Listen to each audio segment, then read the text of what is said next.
Hi, I'm Mike King, CEO of Volunteers of America. We were founded about 120 years ago in 1896 to serve America's most vulnerable, and the issues we were dealing with then are quite familiar to us all, the issues of poverty, homelessness, addiction. In fact, the first veterans that we served with PTSD, undiagnosed as it was, were actually veterans of the Civil War. Today, we're engaged in enhancing the human condition like all of us in this room, and we celebrate the new global goals, and we consider ourselves to be accountable and responsible for helping bring the achievement of those goals to the United States. With that in mind, Volunteers of America and our fellow nonprofit organizations must somehow generate new funding streams, expand volunteering, more innovative partnerships, and leverage resources. But we have an asset that our founders didn't have. We have seen incredible growth in media. And at the same time, the digital age is bringing all of this literally to our phones. So what if someone created a business model to convert the advertising dollars spent with this incredible media coverage into local corporate support that could add millions to the nonprofit funding system? And then, what if they created a platform to bring great content, celebrity support, and an innovative method of expanding volunteering with new revenue for no cost to the consumer that they could literally access through an app on their phone? Well, CBS Ecomedia and Paul Polizzotto have done both of these. For the past 3 years, CBS Ecomedia has produced tens of millions of dollars for nonprofits, including my own, literally just under $1 million over the last 3 years to expand new services on the local level. And today they launch this V2V app, Viewers to Volunteers, which you're about to see a tape on, which will merge this aspect of great content, innovative funding, and immediate volunteer response, all at no cost to the consumer. Enjoy.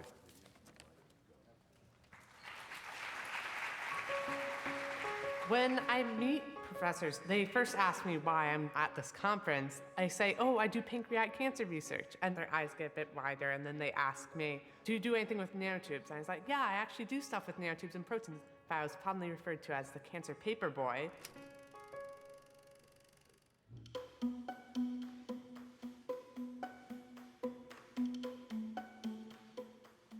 I was sure there had to be a better way. And my breakthrough came in high school biology class when I was looking at an article on single-walled carbon nanotubes, and we were learning about antibodies, a molecule that attaches specifically to a certain protein.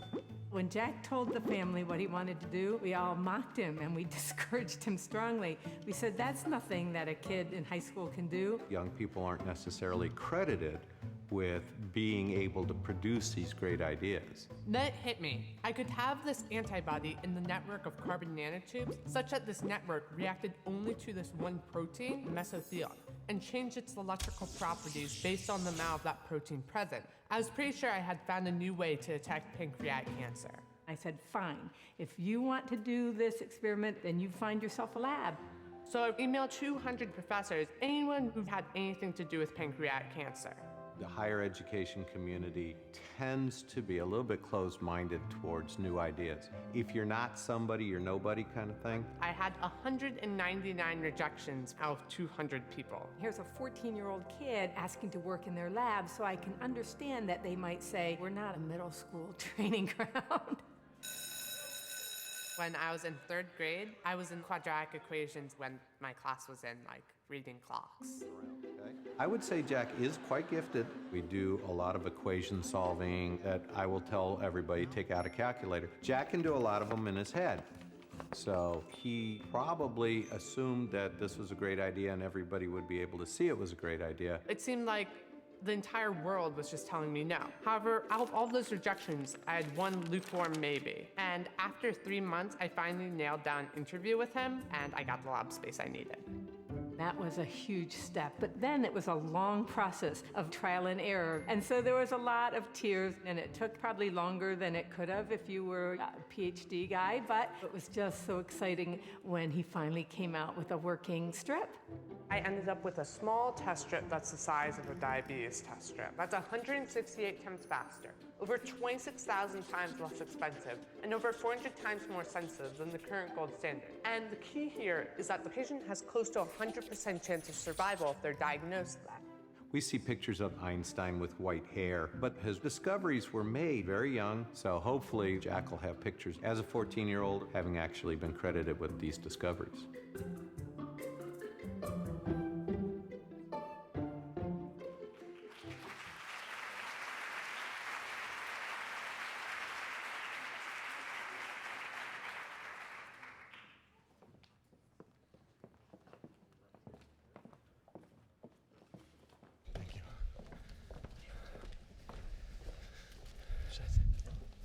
Morning, everybody.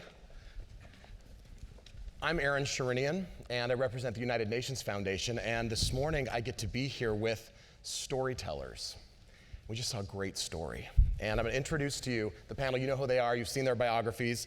I'm joined by Morgan Spurlock, documentary filmmaker. That doesn't seem like it's the right title, because a great storyteller who's moved so many of us. We're joined by Priscilla Natkins, who's the Executive Vice President of the Ad Council. You know Paul Polizzotto, who is the CEO of CBS Ecomedia.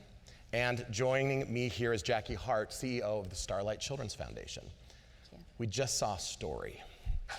It's a great story. Now we know Jack, but we're living in this era where media is changing, and we live in an era where media oftentimes, for a lot of good reasons, covers stuff that is fleeting or maybe negative. We're in this different world, so how do you as storytellers, how do you as people who represent organizations, how do you as media experts live in a world where media is changing so much, and how can media be this force for making a difference? So what I'd love to do is throw that question out to each of you. We're gonna start with you as a storyteller. Sure. And we'll hear from each of you, how do you grapple with this? Because this is your day job, and it is our world. How do you do it, Paul? Well, I mean, I think when you create a story, the most important thing is you want to have it somehow resonate with an audience. And when I made this film about Jack, this was 2.5 years ago when we made this. It was a very passive piece of content that you would be very moved by his story. This incredible kid who made this incredible groundbreaking discovery. But then what if you had the chance to help someone who was suffering from cancer to potentially have access to this type of study? What if you saw this and said, we should be providing more access to STEM and education and in schools across the country, and you had the ability to make something like that happen? I mean, I think that's where we are now. We're in the ability, we have this time now, not only to send a piece of content halfway around the world in a second, but to actually act upon that in a very different way, and I think that's really exciting. So as the Ad Council does this all the time, and you're very aware of the media landscape right now, how do you view this ability to have media for it to make a difference in a moment, in an era where there seems like there's a lot of things to cover? How does the Ad Council look at it? We have an expression that we live in a world of competing sorrows. So we have about 50 different issues on our docket, and what we need to do with each one of them, and it goes back to storytelling, is tell the right story behind that issue, that this is why this is compelling to me, and importantly, I can do something about it. We can't ask people to be engaged in 50 issues or 100 issues, and we do know that the immediacy of a horror does garner more media attention, but you need to tell the story that these sustaining issues are important to you or you or you, and you can make a difference. This is important as we talk about an agenda of 17 things like the global goals that we've been discussing, and things that can be, you brought up this idea about competing, but what do people get involved in? Paul, I know that this is something that's near and dear to Ecomedia, because this idea about media moving people, how do you view it? It's content in context. As Morgan described, how do you tell a story that takes the audience from passive viewers to active contributors in real time? And that's the age that we live in now with digital media, is that we can take people from awareness to action in real time. And I've been interested in how we can tell a story about pancreatic cancer that will literally fund pancreatic cancer through sponsors on our platform, V2V. So, underwriting that type of giving. When I first joined CBS, we talked about content, and they sort of felt like their ability to improve communities was content. And I said, I don't really know. I think it's distribution. I think trapped in the sale of ad time is the ability to carve off dollars and direct them towards improving the quality of people's lives. So it's content and context, and distribution is crucial. And you mentioned the name of the initiative, V2V. Could you define that? Well, V2V is a digital giving platform. It's called Viewers to Volunteers, and it's a positive content hub. And we're actually launching it today, and people can go on V2V, watch powerful stories like the ones that Morgan creates. Be inspired. By engaging in positive content, sharing positive content, they earn points. With those points, they direct them towards nonprofits. And those points have dollar value from advertisers on other CBS platforms. Network television, local television, radio. So sponsors are underwriting giving at no cost to the consumer. So we're asking the consumer not for their money, we're asking if they care. And if they care, it's as simple as saying, I'd like to contribute my money to the Starlight Children's Foundation in real time.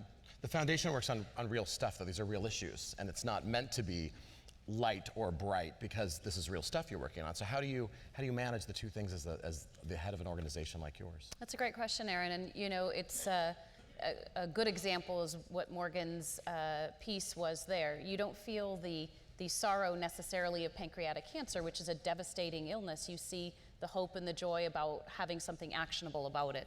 And so what's really terrific about the V2V platform is the resources exist. There's advertisers paying money today for ad buys. There's people who care about issues, and there's, you know, organizations doing great work, but bringing them together in a single unified way where you get that positive story uplift and then making it actionable. So it's not just viewers to volunteers, it's viewers to volunteers to advocates is what you're doing, right? So you take action in something that is a cause that moves you, and then you can literally press a button and support that cause.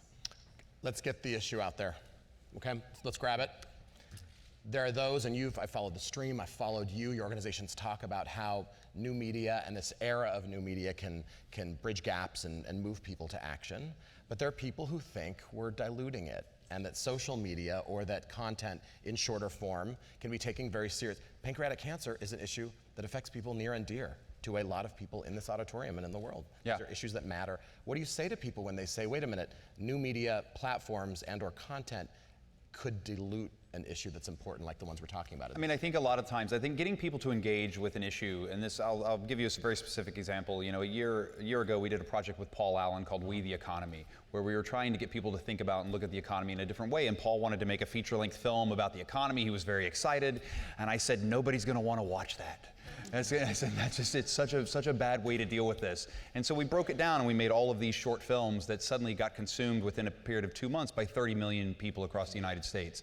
I think there's ways to have conversations in a shorter form that doesn't seem overwhelming, that make them much more accessible. You know, anybody will give you a round of boxing. Like, anybody will give you 3 minutes.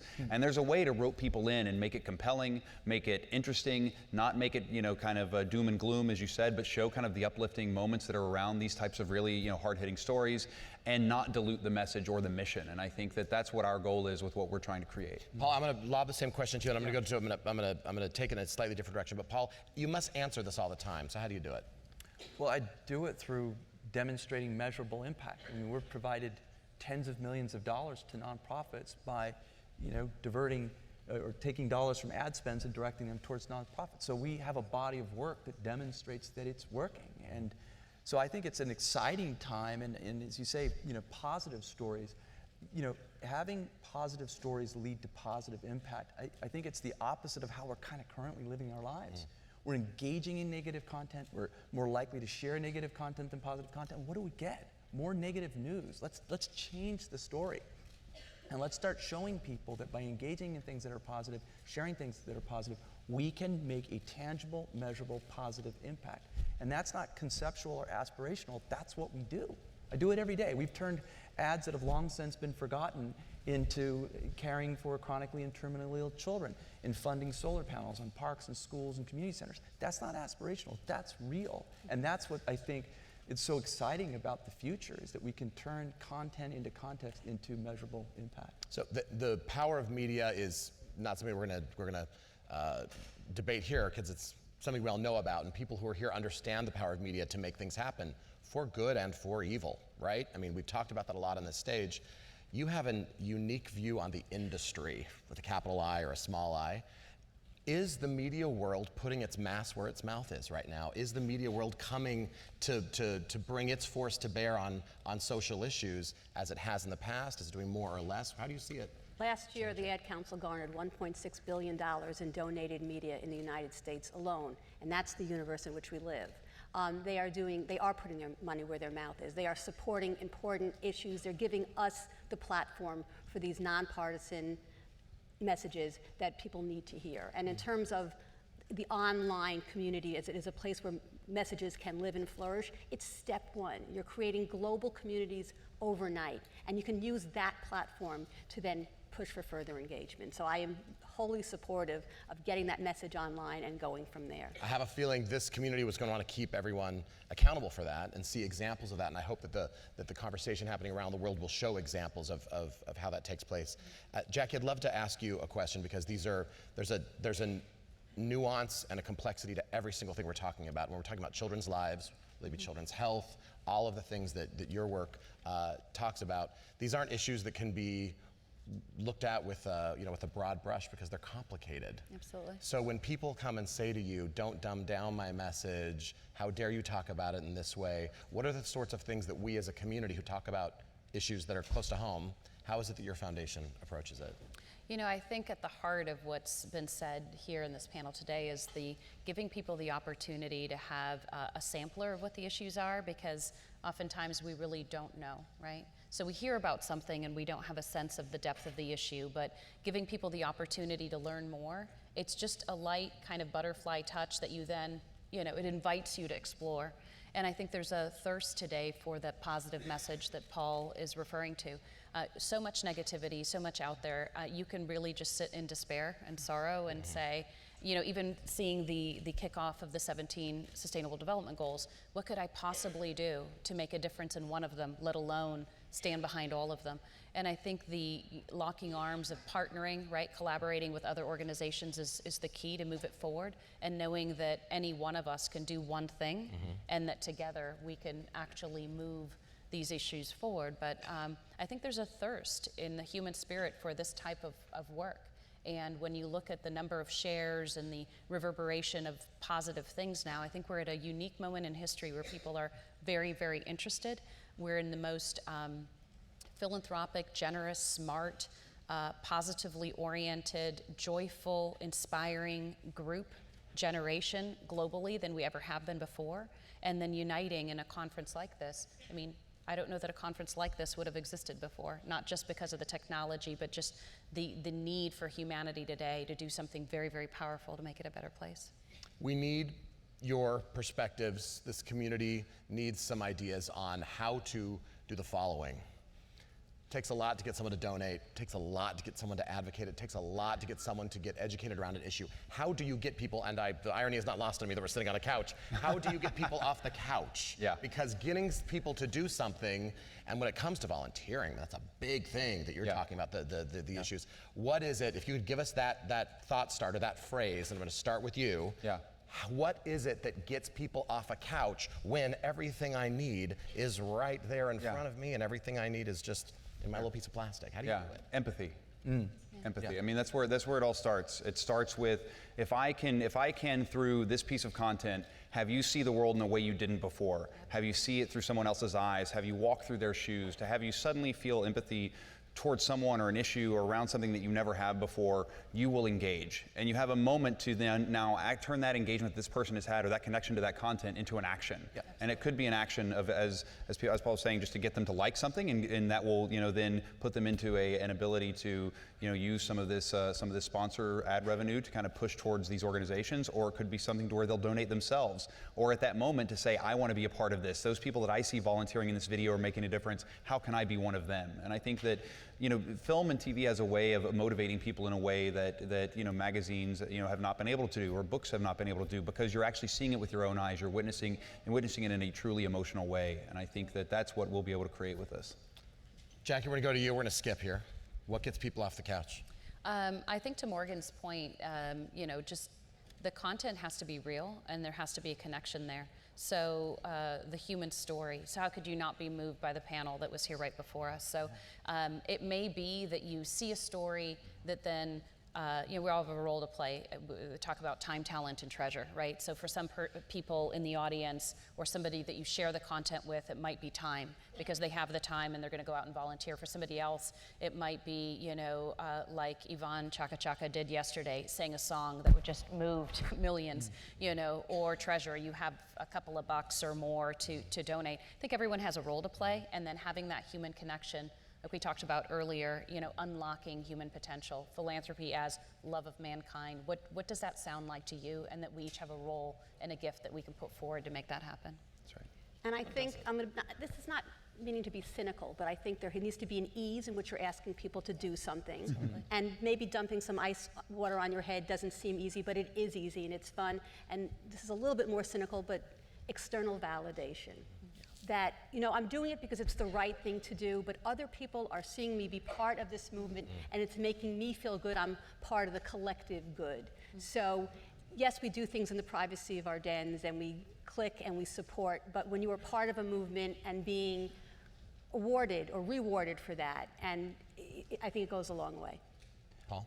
Yeah, I think this next generation is holding nonprofit organizations accountable. They want to see the ROI. They want to see the measured. You know, they're used to seeing things very immediate, right? And how do you show them that their activity, their engagement is leading to tangible, measurable change in their community, not some far off. I mean, we want to encourage improvement all around the world, but in their own communities where they can see the impact of their engagement and their activity. In Viewers to Volunteers, the most amount of points you can earn are by volunteering in your local community.